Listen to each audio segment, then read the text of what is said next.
Voilà, c'est parti. Bonjour les gens, la guidance pour la semaine du 12 au 18 8. 12 au 18 août, on va plutôt le dire comme ça.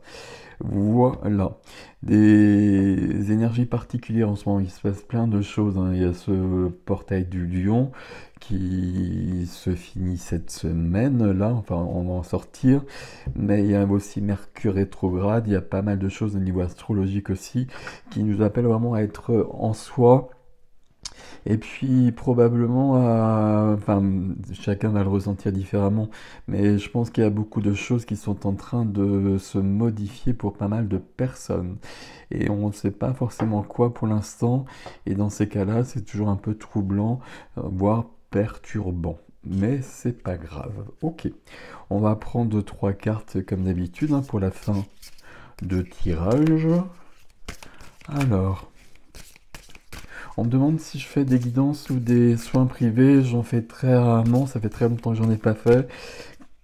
Là, c'est pas prévu, je sais pas, j'ai pas de projet d'ailleurs, très clairement, on va dire ça comme ça. Mais en tout cas, si j'en fais, je vous avertirai par newsletter. Donc la newsletter, vous pouvez vous inscrire sous la vidéo.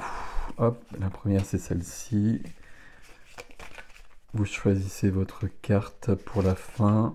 La deuxième et la troisième, c'est celle-ci. Je vais mettre ça à côté. Alors, ok. Comme ça, je mets le jaspe dessus. Hop, on va le mettre dans le bon sens. La deuxième, ici, c'est le quartz. Et la troisième, ici, on va les rapprocher un petit peu, que vous les voyez quand même. Que ça puisse prendre place dans votre énergie. La jaspe, la cornaline, jaspe K2, quartz et cornaline. Ok, on est parti comme d'habitude. On se recentre un petit peu s'il vous plaît là. Alors, quelles sont les énergies de cette semaine du 12 au 18-8? 12 au 18-8. Hop, on va en prendre plusieurs ici. Ouais, là ça va aller. Alors, j'en ai plusieurs, j'en ai beaucoup. Hop, hop, hop, hop, hop, hop, hop. Alors, l'entreprise Jupiter en maison 1, l'entreprise Jupiter en bélier. Question d'entreprendre, question de se lancer, question de se montrer, avec une notion, la lune en lion. Alors je dis ça à titre indicatif, on ne l'utilise pas comme ça. Mais ici, une notion d'être dans les plaisirs, d'être dans la créativité. Et entre les deux, là, il y a quelque chose qui se passe et qui nous amène à un épanouissement. Épanouissement ici, ok. Épanouissement, c'est Jupiter en Sagittaire. Jupiter en Sagittaire, c'est plutôt pas mal ici. Il y a des choses qui sont révélées. Il y a des choses qui sont révélées. C'est des choses qui sont en nous, qui s'ouvrent, des portes qui s'ouvrent. Et puis on ose davantage. Et on ose davantage. C'est un peu l'énergie qui est présente actuellement, justement. Alors, on ose davantage, oui, mais c'est peut-être pas le terme exact, c'est peut-être qu'on n'a plus le choix et qu'il faut y aller, justement, qu'il faut aller vers soi. Ok, avec Vénus en Verseau, le détachement. On se détache, on se libère, liberté, on se détache de tout ce qui peut nous bloquer, on se détache de tout ce qui peut nous entraver, les obligations qui sont peut-être pas si fondées que ça, mais aussi le regard des autres, les pensées sur soi, les choses de cet ordre-là. Ok. Ce qui nous amène à Jupiter toujours en maison en poisson, avec la notion de séduction ici. Séduction de soi par rapport à soi. Je sais pas pourquoi je vous dis ça comme ça. Comme si on se retrouvait davantage et comme si on s'aimait davantage. Avec toujours en bélier, toujours Jupiter. Et Jupiter, je sais plus où il est actuellement, mais justement, il est dans une position un peu particulière. Donc ça dépend de votre signe toujours, mais regardez peut-être sur des signes, des chaînes d'astrologie, justement, ça peut être intéressant. Jupiter en bélier, le risque. Il y a un risque à prendre, c'est l'entreprise juste au-dessus, sauf que c'est pas forcément un risque justement. C'est peut-être un risque, ça semble un risque, mais c'est tellement nécessaire que c'est plus de cet ordre-là. Il faut y aller là. Il est temps d'y aller justement. Ok. Avec ici. Ah ouais, j'ai que des cartes Jupiter. Ok. J'ai Jupiter ici. Euh, Pas du tout, c'est pas Jupiter, je me trompe. Alors attendez. Ok. Non, non, c'est Saturne, c'est le temps justement qui est là. Je me trompe entre les deux signes ici. Oui, c'est trop petit. Il faudrait que je mette mes lunettes en fait. Là, j'ai Jupiter ici. Mais le reste ici, c'est Saturne. Là, c'est Jupiter. Là, c'est Saturne. Là, c'est Saturne. Là, c'est Saturne. Et là, c'est Saturne. Là, il y a une notion de temps. Il y a une notion de... C'est le moment. Et c'est le moment et ça peut être mis du temps, mais il y a quelque chose qui doit venir avec ici l'ostentation. L'ostentation dans la maison 2, la maison de l'argent, avec peut-être un questionnement sur le financier. Un questionnement sur le financier juste à côté de cette carte de risque. Mais quand on a besoin d'avancer, il y a des risques à prendre et peut-être des risques financiers, même dans une période comme celle que l'on vit actuellement qui peut être particulière. Ici, la dévotion est toujours Saturne, mais dans la maison de la balance cette fois-ci. La dévotion, mais la dévotion par rapport à ce qui va nous épanouir, par rapport à ce qui va nous révéler, par rapport à ce qui va nous permettre d'être nous-mêmes. Surtout, il y a quelque chose de cet ordre-là. Ok. Et ici, dans la Vierge, toujours Saturne, hein, l'isolement. Notion d'isolement ici. Notion d'isolement parce qu'on c'est pas l'isolement le terme exact ici. C'est le fait d'avoir besoin de retourner en soi et de se détacher. Ben, c'est juste sous le détachement justement. Et détachement, c'est un terme trop fort, hein, puis je vais en remettre une pour que ça fasse suite. Euh, Détachement des autres, prendre du recul par rapport aux autres. C'est une période aussi actuellement où il peut y avoir des liens qui se défont. Alors c'est jamais très agréable, mais on sait bien que parfois c'est nécessaire. Alors je voudrais juste une autre carte. Et donc l'isolement ici, c'est vraiment de plonger en soi pour se retrouver avec soi. C'est pas un temps de communiquer, de communication, de communiquer, d'aller vers les autres. De toute façon, en tout cas, les choses sont freinées plutôt à cet ordre, dans cet ordre-là. On a besoin de faire le point avec soi. Et visiblement, il y a des projets qui sont en train de naître, qui sont pas du tout nouveaux, à mon avis, qui sont là depuis longtemps. Et il faut aller de l'avant. Alors quand je parle de projet ici, ça peut être plein... Ouais, ok, magnifique ça. Plein de choses. Ça peut être des projets d'entreprise, on a commencé par rapport à ça. Mes projets de vie, euh, un nouveau lieu de vie, une nouvelle façon de vivre, un détachement par rapport aux choses de la vie, par rapport à la société, une façon de vivre différente aussi, des choses de cet ordre-là. Et là, je vous parlais d'isolement, de détachement par rapport à des personnes autour de soi et de retourner en soi, mais on a tout de suite juste après et toujours en balance, alors toujours en balance, mais du coup il y a tellement de cartes que j'ai un peu tout. Ici c'est la lune et le compagnonnage. Le compagnonnage. si j'arrive à le dire. Ici, par rapport à ce qu'on vient de voir, on nous dit bien que s'il y a des personnes qui partent, il y a des personnes qui arrivent aussi. Et toujours ce système où on laisse des choses, des énergies, des personnes derrière soi quand on chemine, et puis bah, il y a d'autres choses qui arrivent, mais il faut faire de la place en quelque sorte.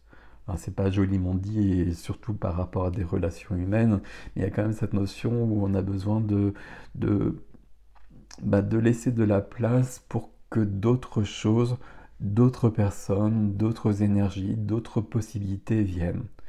C'est une notion de nettoyer ses énergies, de nettoyer qui on est aussi quelque part.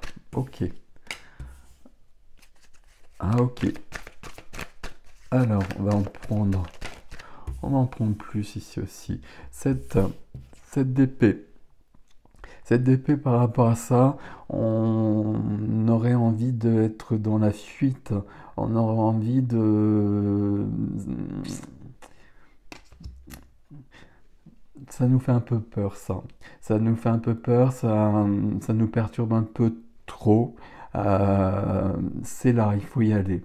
Mais là, on essaie de faire comme on peut. C'est pas forcément plus mal. Ici, on est en train de...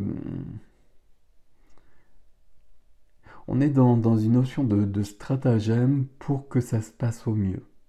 Je ne sais pas comment vous le dire au mieux. Puis là, c'est confirmé avec la deuxième carte ici. 7 d'épée, 9 de bâton. 7 d'épée, 9 de bâton ici. euh, je vais quand même avancer, mais à mon rythme déjà. Et puis, c'est pas le moment de se précipiter de toute façon. On va voir ce qui vient après. Mais je me protège et j'arrive tout en en me protégeant. Et puis j'allais dire en protégeant mes émotions, mais c'est pas mes émotions que je protège, mais le fait de ne pas être trop perturbé par ce qui se passe, bah, j'arrive quand même à avancer. Et donc ça c'est vraiment le principal. On continue. Alors, hop, c'est celle... Non, prendre les deux, ça va être plus simple. Deux de coupe. Il y a cette notion d'épanouissement profond qui est à l'œuvre et c'est vers quoi on va. Peut-être vers quelqu'un, mais à mon avis vers soi déjà à la base. Vers soi, vers quelqu'un, vers une activité, mais il y a cette notion d'épanouissement profond qui est là, et puis avec cette force, cette maîtrise que l'on a en soi, et qui va nous permettre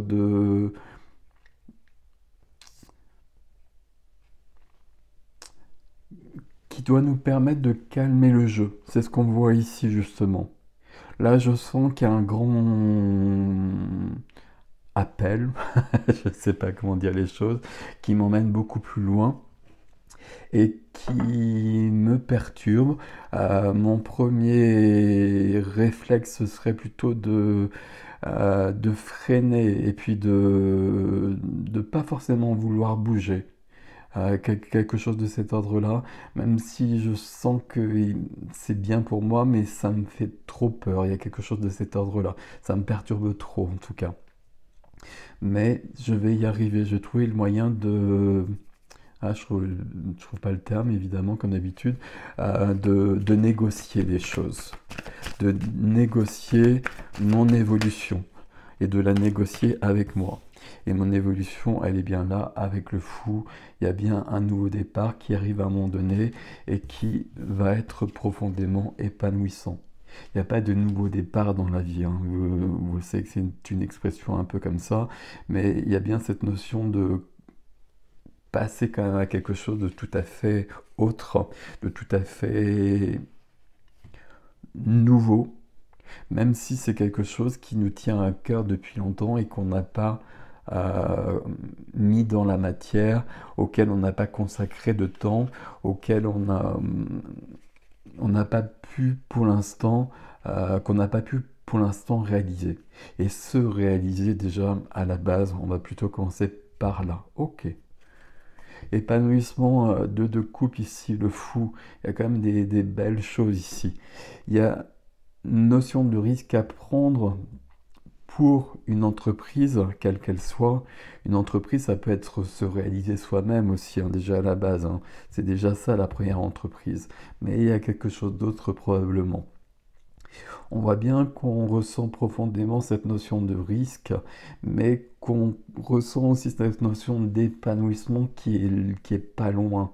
Mais on voit que si on avance, et si on va vers ça, bah, il y a des bouleversements dans notre vie et probablement au niveau humain et au niveau relationnel euh, bah, qui sont quand même très perturbants et dont on n'a pas forcément envie. On n'a pas forcément envie de laisser des gens derrière soi et plus les gens sont proches, moins on en a envie évidemment. Mais on ne peut pas avancer sans que ce genre de choses arrive. Et là, on voit que c'est le cas.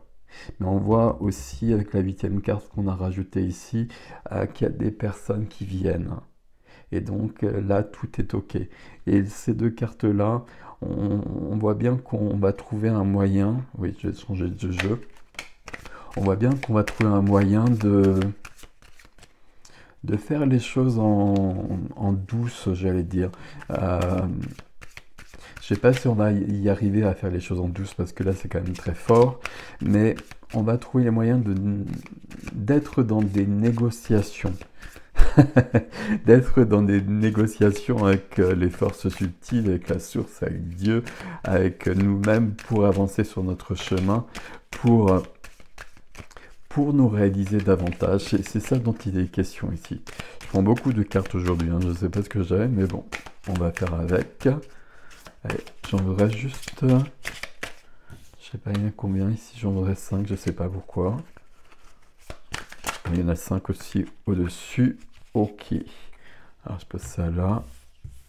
Non, il y en a 6 du coup. Et ben on va prendre les 6, comme ça. Alors, concentrez-vous et agissez. Et j'adore ces cartes, elles sont magnifiques, je les montre. Concentrez-vous et agissez. C'est ce qu'on a vu au-dessus, hein. On se concentre, on va agir comme, j'allais dire comme bon nous semble. Non, pas du tout. On va agir comme ce sera le mieux pour soi. Mais il y a bien une action qui va être menée et dans la semaine, là, il y a quelque chose qui commence. À la fin de la semaine, il y aura, pas à la fin de la semaine, mais la semaine, le dimanche, c'est le 18. Le 19, il y a une pleine lune. Et si je ne me trompe pas, elle est en Verseau. Donc il y a un élan de liberté, il y a quelque chose de cet ordre-là qui va venir sacraliser un peu tout ça. Bon, ok. C'est pas le bon terme comme d'habitude, mais quelque chose de cet ordre-là. Ok. Ici, c'est du 12, hein, c'est le 3, c'est le cœur. Ok. 41, la liberté. Partagez vos pensées. Partagez vos pensées. euh, Pourquoi on a partagé vos pensées? Parce qu'ici, on est plutôt dans l'intériorité, justement. Euh, Il y a des nouvelles personnes. Si vous partagez vos pensées, c'est pas forcément avec les personnes autour de vous, c'est plutôt des personnes que vous avez, qui sont un peu nouvelles dans votre vie, ou des personnes qui ont pas pour l'instant une importance grande, mais qui vont en prendre davantage en tout cas. Ok. 24, l'harmonie, aimer sans condition. Aimer sans condition, et c'est toujours un enjeu ici. Aimer sans condition, et aimer sans condition, c'est toujours aimer, s'aimer soi-même sans condition. Et là, on voit bien que on n'y est pas. Mais c'est assez logique de ne pas y être parce que c'est pas aussi simple que ça. C'est peut-être le plus grand challenge qu'on a à relever parce que là, on a une envie, on a des envies, mais qu'on les réprime quand même pas mal. On va y arriver de toute façon, mais là on réprime au lieu de foncer vers quelque chose qui nous attire. Donc aimez sans condition, aimez-vous sans condition, et puis aimez-vous sans... et puis aimez-vous, et puis aimez les autres évidemment, et puis aimez la vie, etc. Mais aimez-vous sans condition et sans vous poser les questions qui ne servent à rien. qu'est-ce qu'on va penser de moi, etc. Ce genre de questions qu'on connaît bien, vous le savez. Ok. 38, la reliance, la médiumnité, l'intuition du 11, voilà, il y a des signes. Ici, on est bien accompagné, il n'y a pas de souci par rapport à ça. Et les deux cartes ici, le 2, soyez patient. Là, on le voit ici, avec ces deux cartes-là, il y a une notion de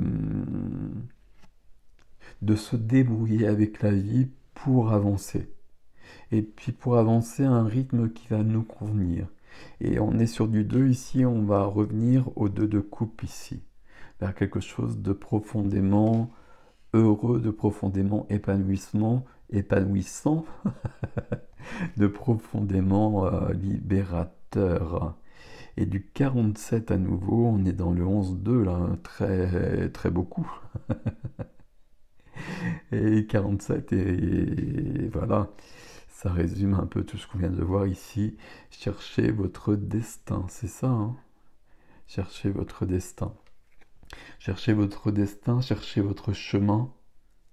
Et si on cherche son chemin, on est déjà où il faut. Il n'y a pas de but au chemin, en fait. Le but, c'est le chemin. Et le but, c'est d'être en cheminement, de ne pas être statique, de ne pas être bloqué dans des énergies qui sont pas les bonnes pour soi et qui sont peut-être assez factices qui plus est. Donc on se libère de ça, on se met en chemin. Il y a toujours un côté perturbant parce qu'on ne sait pas où on va, on ne sait pas ce qu'on a à faire, etc. Enfin, plein de questions. C'est toutes les questions qu'on me pose continuellement sur le chemin de vie, le chemin d'âme, le but de l'âme, etc. C'est pas des bonnes questions tout ça. La,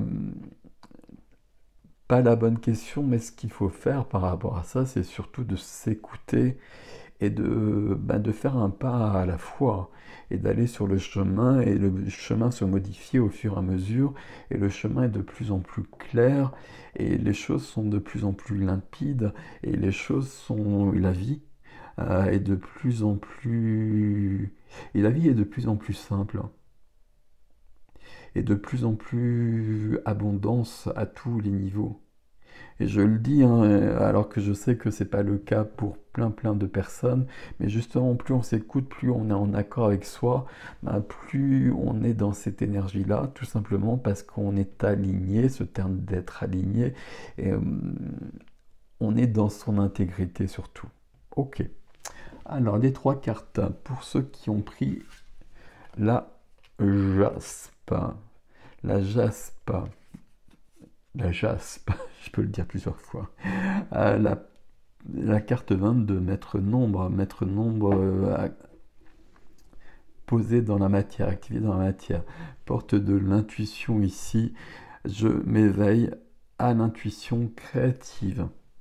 Donc par rapport à tout ce qu'on vient de dire ici, si vous avez choisi cette carte-là, vous avez quand même quelque chose de très concret par rapport à ça. Qu'est-ce que ça veut dire pour vous l'intuition créative? Si vous écoutez votre intuition, visiblement, il y a une notion de créativité qui apparaît. Et c'est votre chemin. Ok, je repose ça ici quand même. Deuxième, c'est le quartz. Le quartz 27. Lâcher prise émotionnelle. Vous voyez tout ce qu'on a vu ici notamment, où on a à la fois cette envie d'aller de l'avant, et c'est pas une envie, c'est un besoin. Et puis on essaie de freiner, il y a des peurs, on sent une notion de risque. Et en effet, il y a des choses de cet ordre-là dès qu'on bouge dans sa vie. Si on bouge pas dans sa vie, et ma foi, tout peut être simple, on peut être dans une zone de confort qui est pas très confortable, mais c'est peut-être plus simple. Ici, c'est pas du tout ce qu'on a dans les énergies de la semaine. 27, lâcher prise émotionnelle. Je transforme mes insécurités. Et je les accepte, mes insécurités. Je me laisse traverser. C'est pas agréable hein, pour autant, hein. C'est simple à dire comme ça, mais c'est jamais cool. Je vois que c'est là. Euh, je vois que je perds pied sur certains plans. Je vois qu'il y a des choses qui bougent, alors que j'en ai envie, mais en même temps j'en ai pas envie. Enfin, c'est pas très net. Donc je suis un peu perdu par rapport à ça. Ben, à un moment donné, je laisse tomber. Je laisse partir. Je lâche prise par rapport à ça. Et puis je vais faire ce ce qui va m'aider, ce qui va me permettre d'être mieux au quotidien, pour justement dépasser tout ça. Pas pour le dépasser justement, mais pour le vivre, comment je peux vous dire ça? Pour que ce soit plus simple. C'est du 27, ici on est sur du 9, on est sur la fin d'un cycle et sur la fin de quelque chose. Ok, la cornaline, ou la cornaline comme ça, waouh! La porte de l'éveil de l'âme, la liberté, magnifique ici. J'écoute la voix de mon âme. À nouveau, hein, comme souvent, on a des messages qui se regroupent, hein. C'est magnifique cette carte-là, hein. Je ne sais pas comment ça vous parle, mais j'écoute la voix de mon âme. De toute façon, on l'entend partout. Et puis, comment dire, c'est vraiment les énergies actuelles. Ce sera probablement les énergies de tout le mois d'août. Je m'avance un petit peu quand même parce que là, on est quand même à la mi-août. Donc ça va peut-être changer après. Justement, on verra la pleine lune, ce qu'elle va nous apporter. Mais la pleine lune, si elle est vraiment en verso, je crois qu'elle est en verso, on sera quand même sur une notion de liberté. Moi, le verso, je vois cette notion de liberté à chaque fois avec le verso. Donc il y a quelque chose de cet ordre-là. 5 libertés, voyage, aventure, porte de l'éveil de l'âme. J'écoute la voix de mon âme. Là, je l'écoute et puis je peux... ces deux cartes-là, hein, ici, on voit bien qu'on a quelque chose qui se modifie pour qu'on soit davantage heureux, heureuse dans notre vie. On va le dire comme ça. Et puis, on va trouver un moyen de négocier avec la vie. De négocier avec la vie pour vivre des grands bouleversements, des grands changements. Tout l'été, on a eu ces énergies de changement, de bouleversement. Alors évidemment, tout le monde ne les a pas vécues, ou tout le monde ne les a pas vécues de la même façon. Pour certains, c'est très intériorisé, pour d'autres, ça peut être très extérieur. Avec ici, on l'a vu, hein, il y a beaucoup de relationnel et du relationnel qui peut changer. Donc quand je le dis comme ça, c'est très propre et c'est très joli, mais du relationnel qui change, ben, ça peut être des séparations, ça peut être des divorces, des choses de cet ordre-là, voire des fâcheries, plus que des fâcheries entre personnes très proches dans la famille, etc. Donc c'est jamais très simple, jamais très agréable, mais c'est parfois nécessaire pour aller plus loin. Là, cette carte-là, elle est importante. Il y a vraiment la lune en balance, en plus la lune en balance, c'est joli. Il y a une notion de personnes qui sont là, ou qui arrivent en tout cas. Et des personnes avec qui on va pouvoir créer de nouveaux liens ou d'autres liens, ou des liens différents. Ce que je viens de vous dire aussi, ça peut être des liens qui évoluent et des liens qui sont plus les mêmes qu'avant, tout simplement. Ok. Je vous laisse avec ceci, mes amis. Merci de liker, de partager, de vous abonner. Vous savez que c'est important, donc ma petite phrase rituelle. Voilà. Je vous souhaite une belle semaine. Là, il y a des choses qui vous attendent. Euh, allez-y. Allez-y comme c'est le plus confortable pour vous. J'ai presque envie de vous le dire comme ça. Mais par contre, allez-y parce que de toute façon, on va venir vous chercher autrement. Et quand je dis on va venir vous chercher, c'est l'univers, c'est la vie qui va venir vous chercher. Et c'est pour du mieux, c'est ça qu'il faut retenir en fait. Même si à chaque fois on passe par des périodes de grands troubles. Bon, prenez soin de vous, je vous dis à bientôt.